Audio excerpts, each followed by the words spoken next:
Hey there, Kyle Souza. My blog's The Talking Geek, and the subject of tonight's video is Martin Short's I Must Say.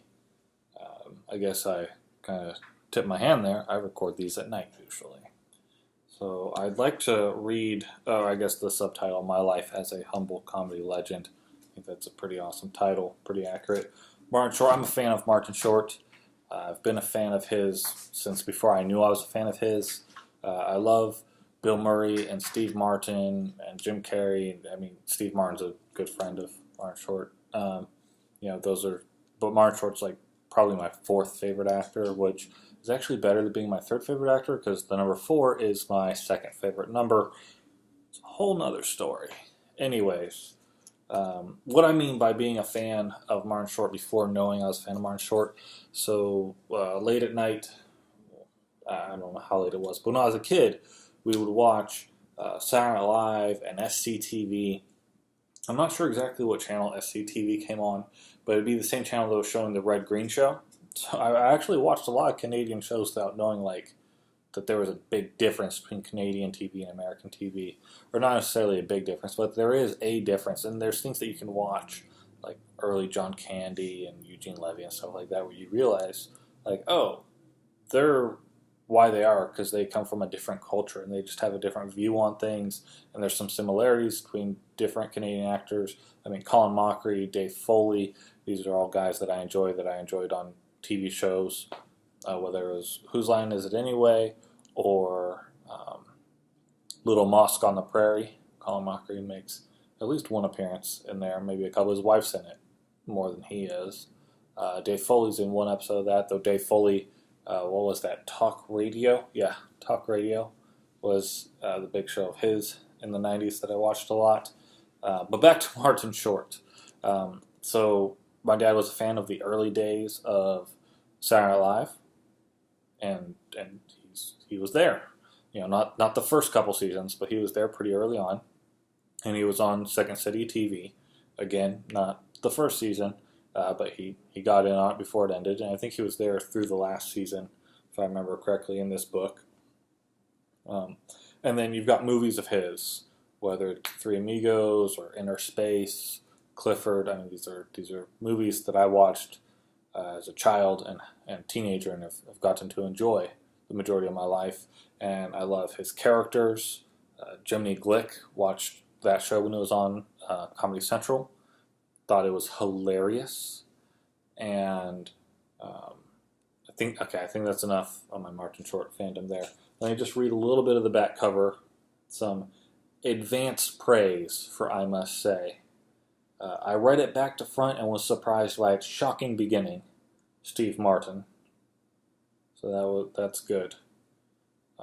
Larry David said, "What a wonderful book, if only it was about someone else." So. Which is a little mean, but makes sense with Larry David saying it. Just because that's kind of his humor, and I think he means that in a good way because they go way back. Larry David was a writer for SNL when Martin Short was on the show, I think. I think that was where their relationship started. Anyways, so this book is an autobiography, and if I had to sum it all up in one word, actually it will take 2 words, I would just say to Martin Short, thank you. It's a great book. He's dealt with a lot of stuff, losing his mother, losing his father, then finding his wife, losing his wife. It's a lot of stuff to cover there. And so, he goes, each chapter is about a point in his life, and then he ends the chapter with one of his characters. And he talks in character or writes in character, not about events, but just something that character would say and do and talk about. And that's really cool. It's nice to have those. And this isn't like Steve Martin's book, Pure Drivel. This one isn't a comedy book, but there's a lot of funny stuff in it, but there's a lot of heavy stuff in it too. A lot of serious stuff. And there's also pictures. I enjoy this picture right there where he's talking to the birds on the bench. But there's some great pictures from when he was in Godspell, which, funny enough, so while I'm reading this, Martin Short actually comes on Conan one night, which is great. And he even talks about Conan in the book. But so he's on Conan. Also, Eugene Levy was on The Late Show with Stephen Colbert, and right, that's the one. Yeah, Late Show with Stephen Colbert, and he shows one of the pictures that has all of them from Godspell in it, and it's a picture that's in this book. And so then I was like, hey, I just saw that picture in the book that I'm reading, and there it was on TV. And which one was it? I don't think it was that one. It was a different one from Godspell. I did not mark the page exactly, so my bad there. There's a couple sets of pictures in here. But anyways, so that was just really cool. Just neat timing. It's neat how that kind of stuff works out. Ed Grimley, fan of Ed Grimley's. That's one of his characters. Again, he's got so many characters. He's a funny guy. So he talks. Also the loss of his brother. I forgot about that. He's dealt with a lot of loss in his life, and he goes through that. And it's not just what happened or how it happened, but how he felt about it and what he did with those feelings and how they played through the rest of his life. And then he references earlier events later, and he foreshadows later events, in the early parts of the story. And just it works together well as far as just being a book that's written. It goes together well, but it's also nice to see that angle, that peak, not just who and what, but how and why, and then where it went from there to get all the W's and H in there. He talks about his 9 category system, which I haven't tried with my life. I'm not sure how well I would grade on the 9 category system.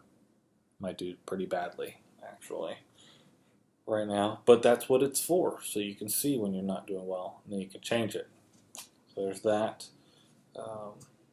He talks about movies and not really doing that great in movies, which, a lot of his movies weren't big box office hits. In fact, Three Amigos may have been the best.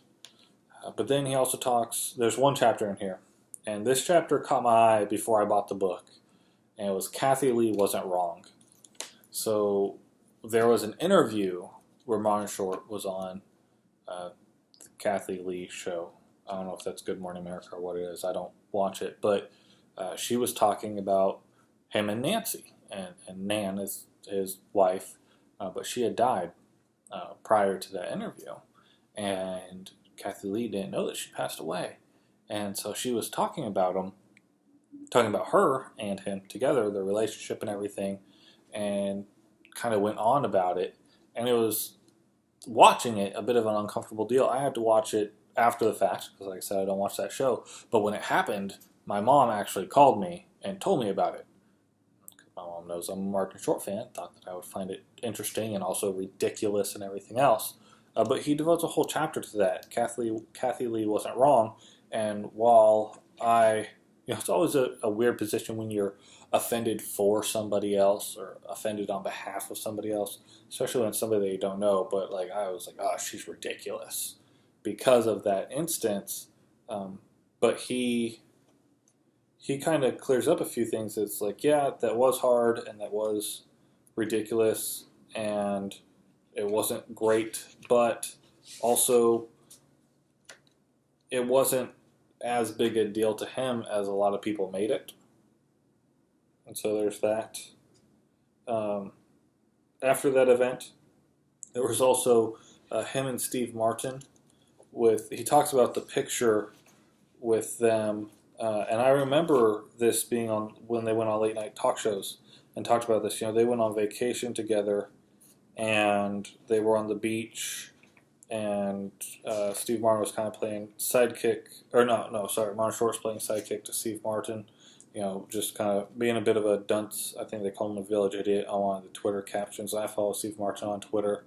But when they talk about that in the book, I was like, yeah, this is really recent because I remember it. But then also, it wasn't that recent. Maybe 5 years ago. I forget the exact year. So I just thought that was interesting, how time works. But anyways, it's a great book. If you like comedy, if you like Martin Short, if you like life stories, if you like autobiographies, get this one. I'll link to it in the YouTube description. I'd recommend reading I Must Say My Life as a Humble Comedy Legend by Martin Short. And if I ever got to say to Martin Short how much I enjoyed it, I would just thank him for writing it, because it is a great read and he goes into a lot of stuff, and it's really cool to see that inside look on just life and not how to be famous or how they come up with their jokes, but just everything that is life for somebody who's a really cool guy. So, thank you, Mr. Short. And thank you for watching this. Not Mr. Short watching this, just whoever's watching this. To clear that up, I don't think he's paying attention to me.